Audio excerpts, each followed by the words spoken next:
இந்த போஸ்டர்ல இருக்கிற பொன்ராஜ் கடந்த 10ஆம் தேதி நடந்த சாலை விபத்துல இறந்து போயிட்டதா உறவினர்களுக்கெல்லாம் தகவல் தெரிவிக்கப்பட்டிருக்கு. அவரோட ஈம சடங்கும் உற்றார் உறவினர் புடைசூழ சென்ற 11ஆம் தேதி மாலை 3 மணிக்கு நடந்து முடிஞ்சிருச்சு. சாவுக்கு துஷ்டி கேட்டு வந்த எல்லாருமே பொன்ராஜ் ரொம்ப நல்ல மனுஷன், திடீர்னு இப்படி செத்துட்டாரேன்னு வருத்தப்பட்டு இருக்காங்க. பொன்ராஜோட மகன் சுந்தர்ராஜ் கைய பிடிச்சு எல்லாம் விதின்னு ஆறுதல் சொல்லி இருக்காங்க.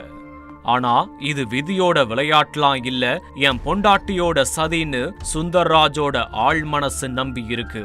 அப்பாவோட மரணத்துல சந்தேகம் இருக்கிறதா திருவெரும்பூர் B1 போலீஸ் ஸ்டேஷன்ல புகார் அளிச்சிருக்காரு. பொன்ராஜுக்கு என்ன நடந்துச்சுன்னு தெரிஞ்சுக்க நாமளும் செய்தியாளர் பாரதி ராஜாவை விசாரணையில களமிறக்கினோம்.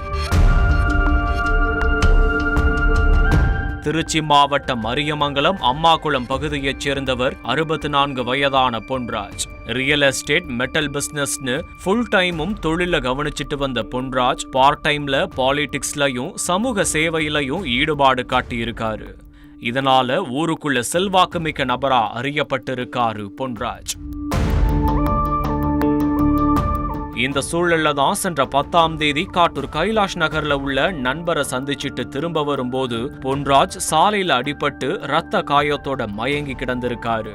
அந்த பாதையில போனவங்க பொன்ராஜ மீட்டு மருத்துவமனையில சிகிச்சைக்காக அனுமதிச்சிருக்காங்க. ஆனா அவர் ஏற்கனவே இறந்து விட்டதா மருத்துவர்கள் தெரிவிச்சிருக்காங்க.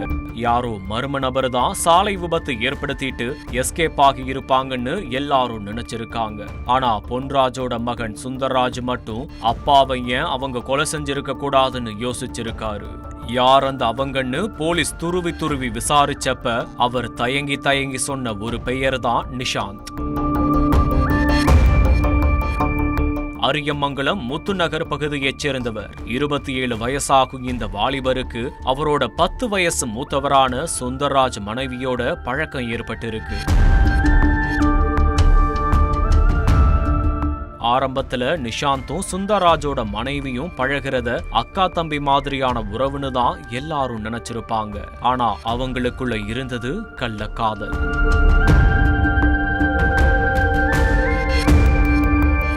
தாங்கள் செய்யறது தப்பு, கணவருக்கு செய்யற துரோகம், குடும்பத்துக்கே இது பெரிய அவமானம்னு தெரிஞ்சிருந்தும் நிஷாந்த் மேல அந்த பெண்ணுக்கு எக்கச்சக்கமான காதல் இருந்திருக்கு. ஒரு கட்டத்துல இந்த விஷயம் சுந்தர்ராஜ் ஃபேமிலிக்கு தெரிய வரவும் அவரோட அப்பா பொன்ராஜ் கள்ளக்காதலர்களை கடுமையா எச்சரித்திருக்காரு.